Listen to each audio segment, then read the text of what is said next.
Investors, welcome back to another episode of the Investor Mindset Podcast. I'm your host, Stephen Pesavento, and today we're going to be talking about VonFinch's view on what's happening within the market and what strategies are we targeting based on the current economic climate.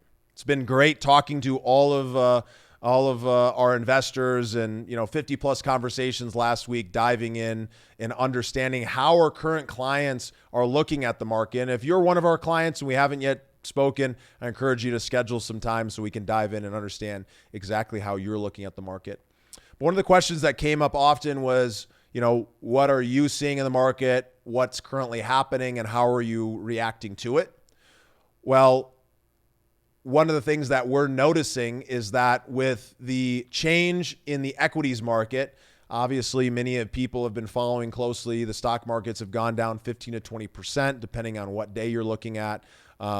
And there's a lot of movement towards real assets, towards hard assets that will be able to hedge against inflation, but have, intrinsic built-in value or are creating income as well. So there's a lot of interest moving towards the real estate market in particular because of some of those changes that I talked about. During uncertain times, people are looking to be in hard assets. What we're also noticing is that there is a lot of uncertainty within the real estate market itself. That uncertainty is really coming from the Fed raising interest rates and with the banks themselves not knowing how high those interest rates are going to go, and also not knowing what impact that's going to have on the products that they're investing in or that they're lending on. So what we're seeing is that we're seeing a lower loan to value.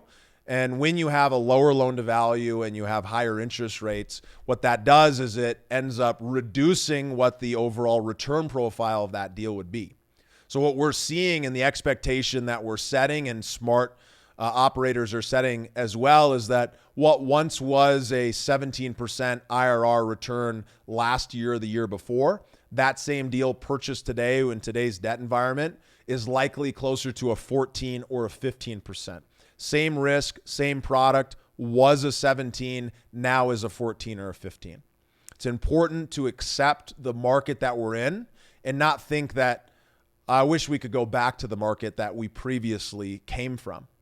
Because what we're also seeing is on those same deals, if cash flow was projected at 6 or 7%, we're now seeing cash flow at 4 or 5%. So it's important to accept that these are the returns that are available today. And many people would say, hey, well, I liked the old returns. I'd prefer to have those. Maybe I'll wait until I can see that again. And the smartest investors are going to accept it and they're going to move directly into the type of opportunities that are available rather than wishing or trying to search out deals that maybe have a higher return without necessarily knowing the difference between those products. You could end up getting into a little bit of a sticky situation. The reason for that is some sponsors and operators will continue to project returns that are higher, although their ability to hit those returns are going to be significantly impacted. And here's the reason why. This is what's really important to understand is that when interest rates go up, the cost of that debt goes up. And when loan to value goes down, more equity is required.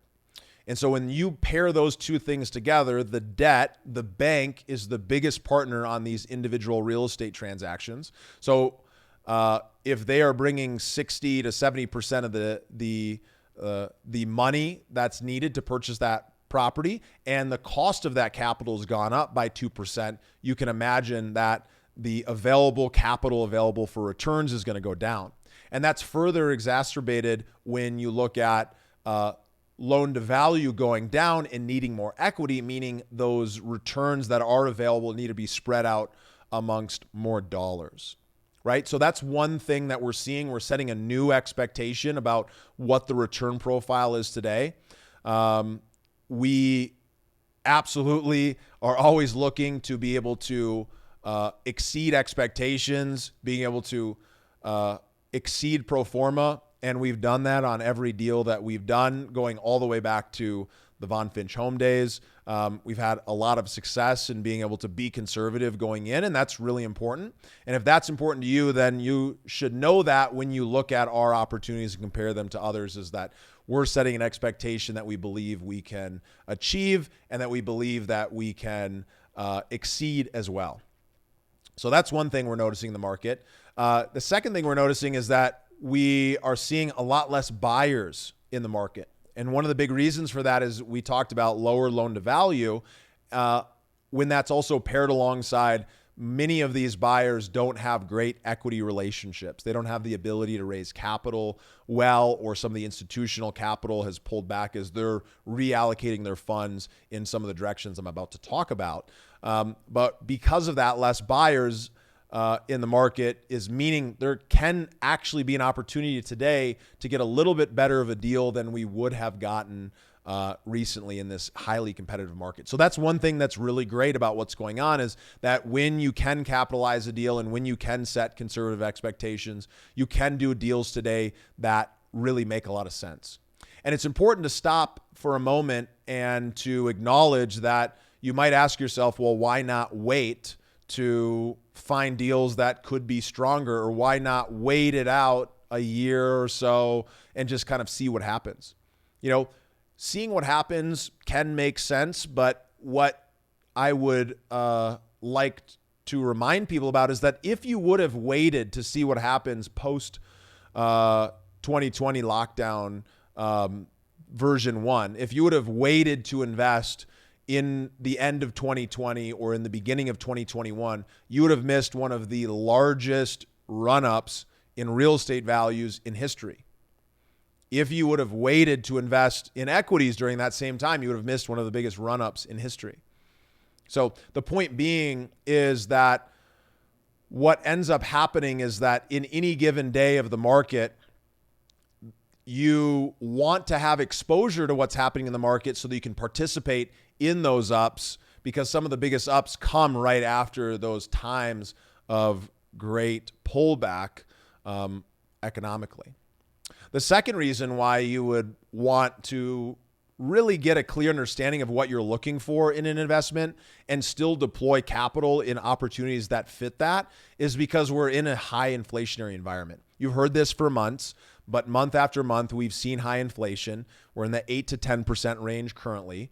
Of course, I think the most recent read was about 9.1. And so what that means is that if you're sitting on $1 million, you've just lost 9% of that value, meaning your ability to go purchase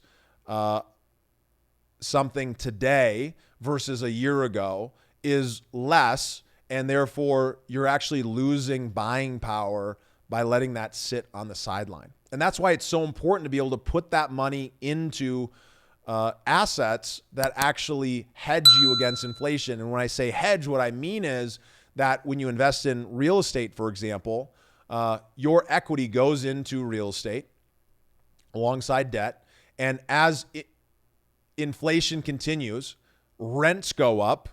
As rents go up, net operating income goes up, and net operating income is what leads into the value of that commercial real estate. And so therefore, the property goes up and your investment increases in value, therefore hedging you against inflation. So that's why it's really important. Yes, during times of uncertainty, it makes sense to be able to, create your emergency fund, maybe extend that a little bit further than you normally would. If you're someone who would keep 90 days available, maybe you move to 6 months. If you're someone with 6 months, maybe you move to 9. You have to understand your risk profile, where your income sources are coming from, and what is going to best fit into your portfolio. At VonFinch, we've increased our reserves by about 90 days.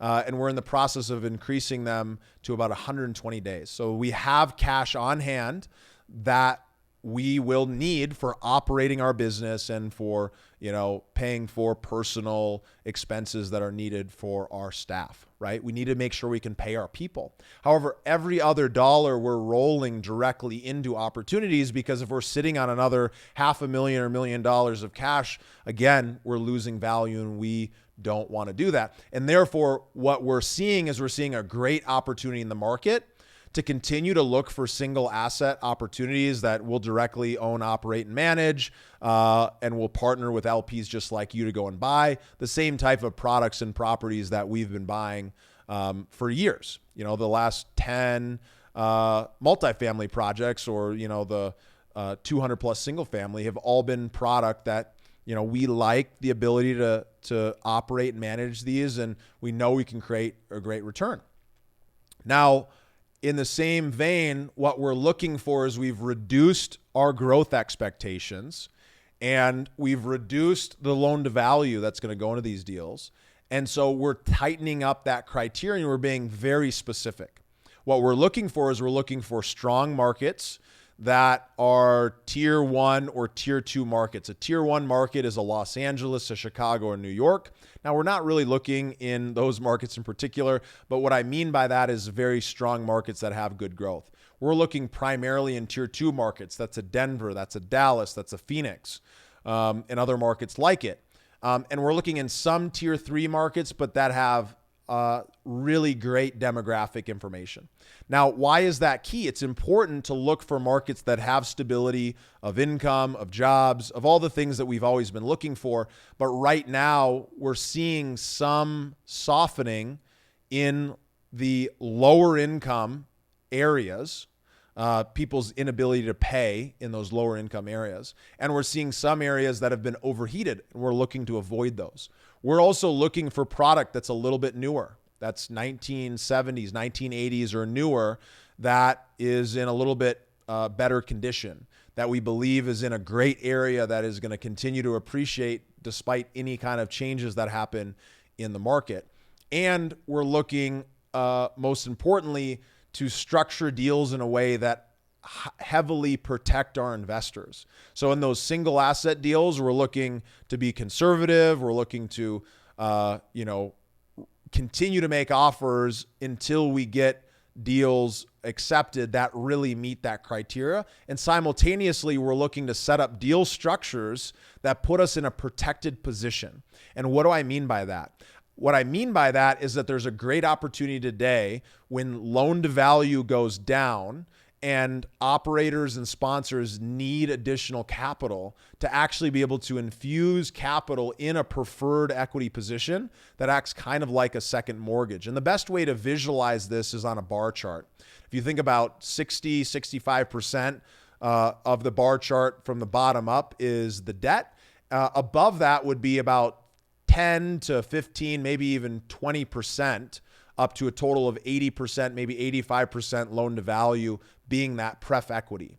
So that preferred equity ends up being about 15 to 20% above. And then the other 15 to 20% above that is the common equity. So in that example, 60% loan to value, 20% pref equity, 20% common equity.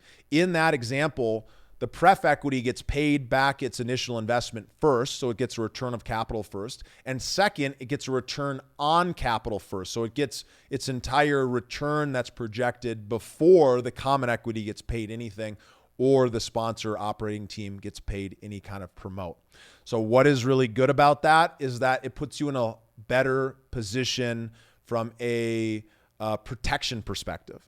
You give up a little bit of upside, but in exchange, you get some of that downside protection. You have a little bit more certainty. We like this product right now because we see a great opportunity in the market. And we really like products where we can create about 70 to 80% of the return, but only take about 30 to 50% of the risk, right? So we like things where we can get a true risk-adjusted return. You're going to hear that a lot from folks, but it's important for you to understand what that is. And then when you hear that from a sponsor operator, it's important for you then to understand, in this particular case, why is it risk-adjusted in my favor as the investor?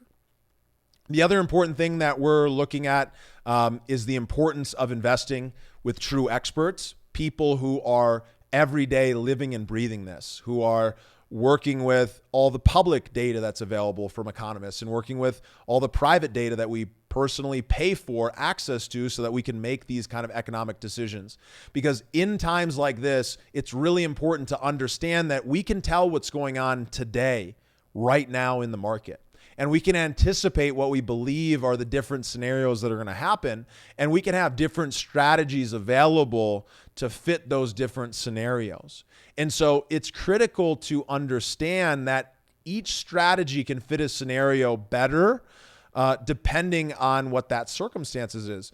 And when you're working with true experts every single day and every week, we're adjusting what our internal strategies are, what we're targeting, what we're seeing in the market, and that real-time feedback puts our investors in a much better position, risk adjusted, so that they can know that they've got somebody who is taking care of their investment from start to finish and looking to protect not only the company's capital, but of course, all of our clients' capital that is in every single deal.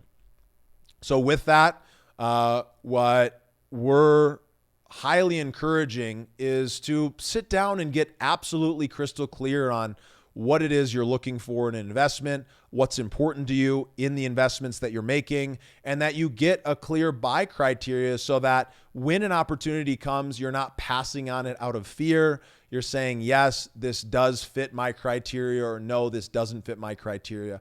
And my criteria is realistic and matches the current environment that we're in. So for all of you who have been investing with us, we're grateful to have you on the VonFinch team.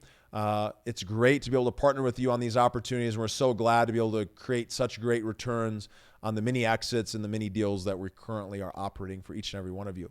For those of you who have yet to invest with us or get involved, I highly encourage you to head over to vonfinch.com/invest, register. If you haven't spoken with us, absolutely schedule a call. Would love to have an opportunity to speak with you personally. Majority of our deals are available to accredited investors only. However, if you're not accredited, it's really important for you to build that relationship. And one of the best ways to do that is to register, schedule that call, and then you'll be able to get access to the exact types of opportunities that we directly invest in as well. So thanks so much for listening. Would love to hear what your view is on what's happening within the market. Shoot me a DM at Steven.Pesavento on Instagram or at Steven.Pesavento on LinkedIn. Look forward to seeing you in the next deal. Thank you for listening to the Investor Mindset Podcast. If you like what you heard, make sure to rate, review, subscribe, and share with a friend. Head over to theinvestormindset.com to join the Insider Club, where we share tools and strategies from the top investors and entrepreneurs on how to take it to the next level.